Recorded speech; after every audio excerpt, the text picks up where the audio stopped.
Donald Trump appears to be engaging in a trade war with China as part of his political strategy to win the 2020 election, which sounds crazy when you consider the fact that this trade war and these tariffs that he's imposing on China are hurting America's farmers, many of whom did vote for Donald Trump.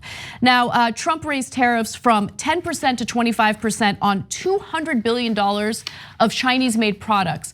The increase went into effect Friday, hours before the Trump administration announced the latest round of trade talks with China ended without the two countries reaching a deal.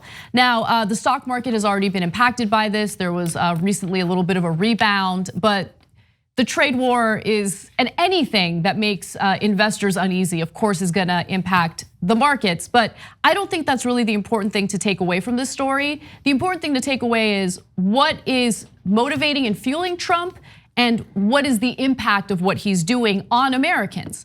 Now, Trump is telling advisors and close allies that he has no intention of pulling back on his escalating trade war with China, arguing that clashing with Beijing is highly popular with his political base and will help him win re-election in 2020, regardless of any immediate economic pain.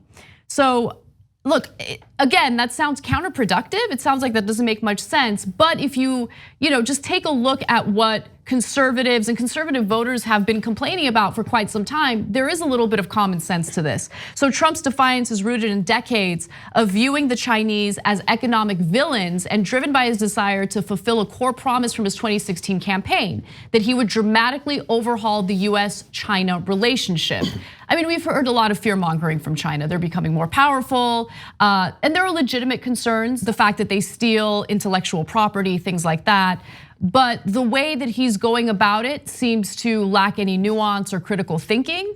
And it is negatively impacting farmers, American workers, American businesses. And so to know that he's doing this specifically for political gain for re-election is kind of sick. It's like putting the mascot in charge. So, the mascot's rah-rah, roots for the Rockets or whatever, right?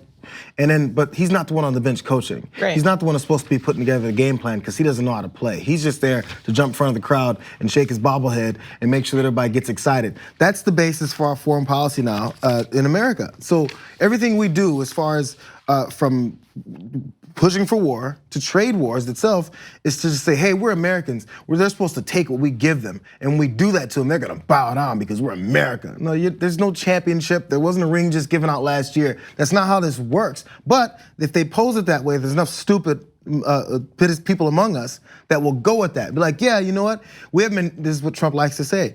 They've been screwing us over for too long. And finally, we're gonna stop it. Nobody's doing the right thing about it. All those things that you said are some of the concerns I'm sure previous leaders have been addressing or trying to address a certain way. But the approach is what it is. The game plan doesn't work. And if you keep pushing it, other folks will be, as we talked about, some of these businesses and farmers will deal with those losses. And you go, it's okay, we're still gonna win, because we're gonna win. Like, the fact that we have leaders that don't think past the first sentence they say is troubling, and it's on full display, but it's always been that way, but it's just on full display now.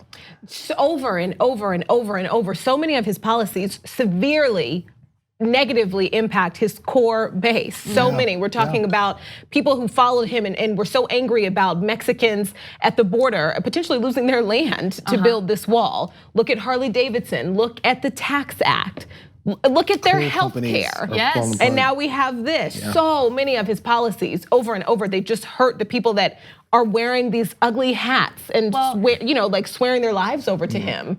Well, so Brooke, it's just blows my mind. We're just dirty progressives, right? We don't know what we're talking about. We should just assume that Trump's base is happy with everything that he's doing and that he's not actually harming farmers in any way.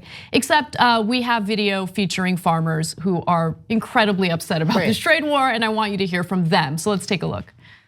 My uneducated guess is that he better hurry up and start producing a little bit, because this negotiation that I'm seeing so far has not panned out. You voted for this president. Yes. Regrets? Yes. Larry Engler adds up the money he expects to lose this year. Between me and my daughter together, probably 150,000. Did you vote for Trump? I did. I'll never vote for him again. You know what? Nope. No, I'll save it for commercial break. No, I hear you. But that's the heartland, in the very least, we're seeing people who are finally getting persuaded by evidence. Because previously, I remember the New York Times had interviewed a number of farmers who had voted for Trump, and they had already felt the ramifications of the trade war. And many of them were like, I still support him. I'm gonna give him a shot. He wants us to be patient, so I'm gonna be patient. But at what point? Like, are you gonna wait until you and your family are out on the streets to decide, hey, maybe this isn't the right leader for the country? At least some of them are waking up, and it tells you something. I have no sympathy for that. That last one's losing 100 to 150,000 between he and his daughter. And to say, think of it this way. And not to have anything wrong with this guy, I don't know what his financial situation is, but you sitting at home, if you lost $100 to $150,000, first consider if you have it, ever.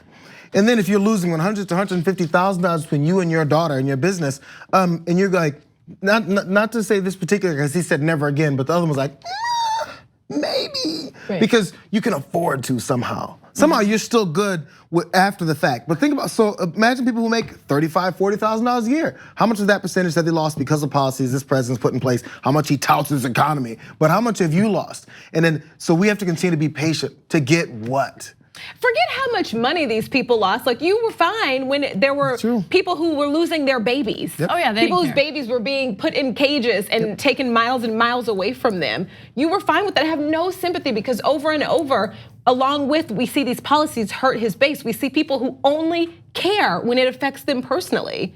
Absolutely. And that's disgusting. You deserve to lose $120,000. I mean, how dare you? If you voted for him, you got to live with the consequences of voting for him. And you're living with it. 2 easy ways to follow the Young Turks. One is hit the subscribe button down below, then you're a TYT subscriber. And second is ring the bell.